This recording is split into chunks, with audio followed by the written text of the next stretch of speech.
4,000 weeks, the truth about time. Every adult must hear. They say time is money, but tell me honestly, have you ever tried to buy even a single day back? You can rebuild a house. You can restart a business. You can even fall in love again. But time, once gone, never returns. If you live 80 years, that's about 4,000 weeks on this planet. And if you're past 50, more than half of those weeks are already behind you. So the real question is, how will you live the ones you still have left? The book 4,000 Weeks by Oliver Burkeman isn't a time management guide. It's a life management realization. It's not about squeezing more into your day. It's about making peace with the truth that we can't do it all.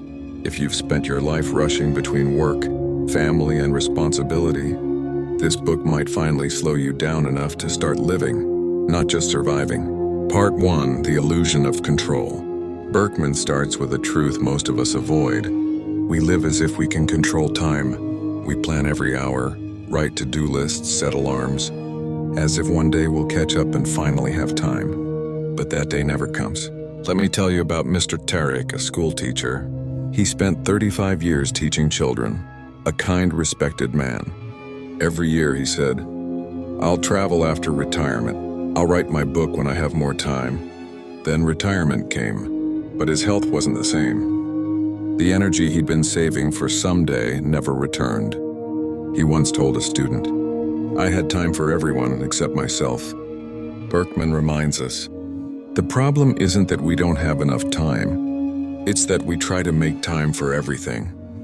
Part 2, The Efficiency Trap. The more efficient we become, the busier we get. You answer emails faster and more flood in. You finish one task early and immediately fill the gap with another. Burkeman calls this the efficiency trap. We think being faster will give us peace, but it only makes the treadmill spin faster. You can't win a race against time. You can only choose how to spend it. Part 3, Facing Finitude. Imagine waking up one morning to find a countdown clock on your wall, showing how many weeks of your life are left. Would you still rush through your day? Would you still scroll endlessly, argue over little things, or stress over bills? Or would you sit quietly with your morning tea and watch the sunlight touch your wall? Burkeman says, accepting our limits isn't depressing, it's freeing. When you accept that your time is finite, you stop chasing everything and start choosing what truly matters, and our later years wishing we could go back. But life was never waiting at the end of the race. It was happening in every quiet step along the way. The smell of morning coffee, the sound of laughter echoing down a hallway, the warmth of someone's hand in yours. That's it. That's all the meaning there ever was.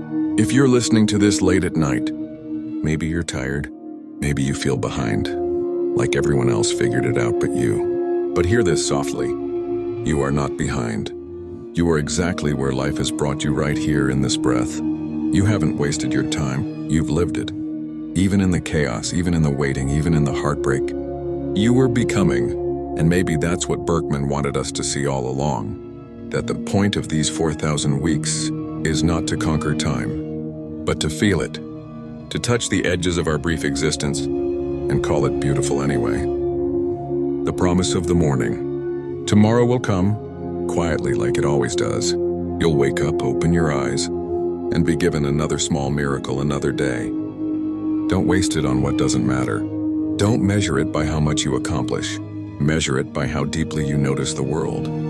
Smile at the stranger. Call the person you miss. Step outside and let the light touch your face.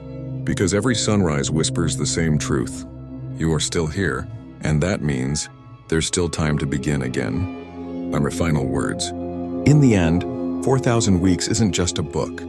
It's a mirror, showing us how precious, fragile, and astonishingly brief our lives are. You won't remember every task, every meeting, every achievement, but you will remember the people who loved you, the moments that moved you, and the times you chose presence over perfection. So let this be your quiet vow, from this day forward, to live slower, to love deeper, to forgive sooner, and to be grateful endlessly for every week you still have left.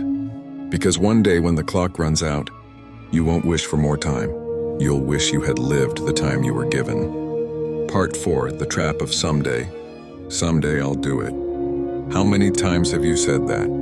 Someday I'll start painting again. Someday I'll visit that old friend. Someday I'll tell my children how proud I am. But someday never comes. Those somedays quietly slip away, and one day you wake up and realize most of them are gone. Burkeman writes, "We postpone life as if the future will somehow be less limited than the present. Don't wait for a perfect time. There isn't one. Start living in the imperfect now." Part 5, The Story of Letting Go. Mr. Tariq once shared this after retirement. He said, "I used to think my worth was in how much I did, how many students I taught, how many classes I planned. Now I realize my real worth was in the quiet moments, the smile of a child who finally understood something, the laughter in the teacher's room, the friendships." That's what Burkeman means when he says, "You can't do everything, but you can do what matters." Life was never about doing it all. It was about being present for what counts. Part 6, Guarding Your Attention. Your attention is your life. Every time you focus on something, you give a piece of your life to it. Scrolling endlessly through other people's lives steals your own. Worrying about what you can't control drains your energy for what you can. Burkeman says, "Your time is not something you have, and it's something you are. So guard it like treasure. Protect your focus from distraction. Give your full heart to the few things that matter most." Part 7, Redefining Success. When we're young, success means money, titles, progress. But as we grow older, success transforms. Now success is peace in your mornings, laughter at your dinner table, a body that still lets you walk outside and feel the wind, a heart that still feels gratitude before sleep. Burkeman calls it existential productivity, being productive not in doing more, but in being more alive.